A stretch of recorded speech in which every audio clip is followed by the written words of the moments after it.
Friends, here's the second one, and I see it almost every day on these forums. Deep misunderstanding about the Bible. Now, how many saw the Bill Maher movie, Religulous? Did you see that? No, I'm glad, actually. I went to see it. I was given an advance ticket. I didn't put my Roman collar on. I kind of snuck into this theater. And the YouTube I've done on that actually has gotten the most attention of anyone that I've done. But, you know, Bill Maher, the comedian, who is, now talk about overexposed. My mother thinks I'm overexposed. Bill Maher is everywhere. Larry King used to have him on, I think, like every other, Tuesday or something. Well, Bill Maher hates religion. And the movie, Religulous, as the title would suggest, it's just this ridiculous holdover from a primitive time. And his strategy in that movie was, consistently, to take people who frankly just weren't that capable of defending their faith and bringing before them what he thought were just ridiculous claims from the Bible. So you believe in this talking snake, huh? You believe that the world is 5,000 years old, huh? You believe that Jonah spent 3 days in the belly of the fish. So just bringing forward all these kind of scenes from the Old Testament especially, and challenging the literalistic reading.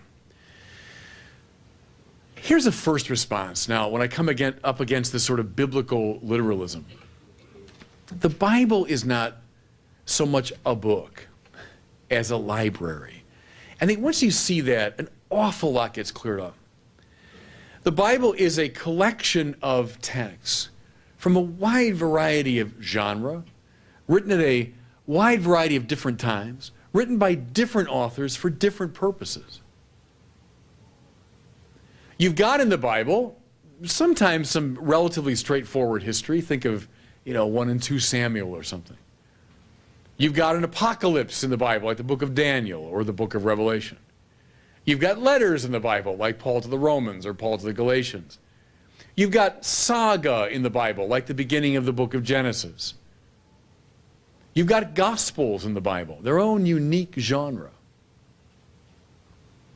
Do you take the library literally? Well, it depends on what section you're in, right?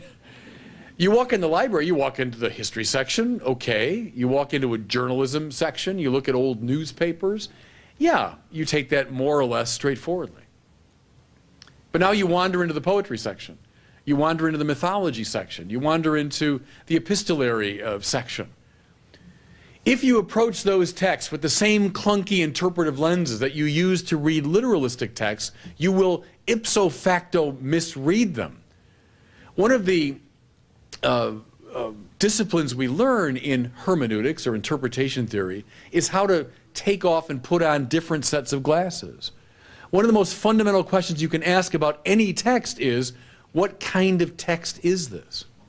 In fact, earlier today, just in the other room there, we were talking about one of my favorite books, Moby Dick, because the former presidents of Elmhurst College reminded me of Herman Melville. These wonderful 19th century beards, They all look like whalers just off the Pequod.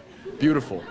I had my picture taken with one of them. I love that era, Well, you pick up a book like Moby Dick, well, what is it?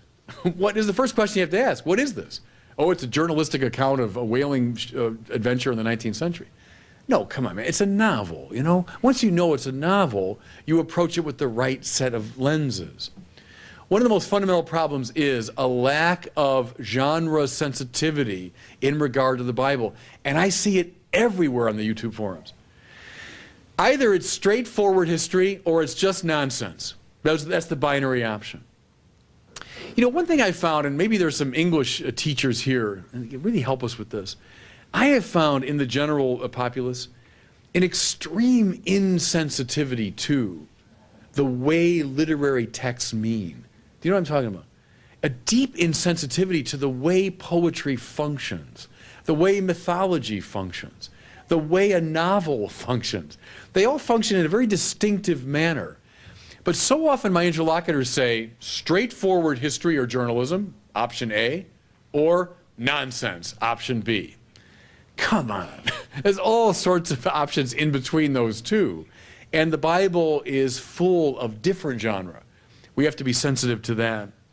It's hugely important, I think, as we do our work in evangelization. Something else now with the Bible. When I make this observation, I'm almost always met with the counter argument. You're just cherry picking. You're just deciding which texts you want to be literal, which ones you don't. And that gives me the opportunity to say, no, I'm insisting that we read the Bible within an interpretive tradition.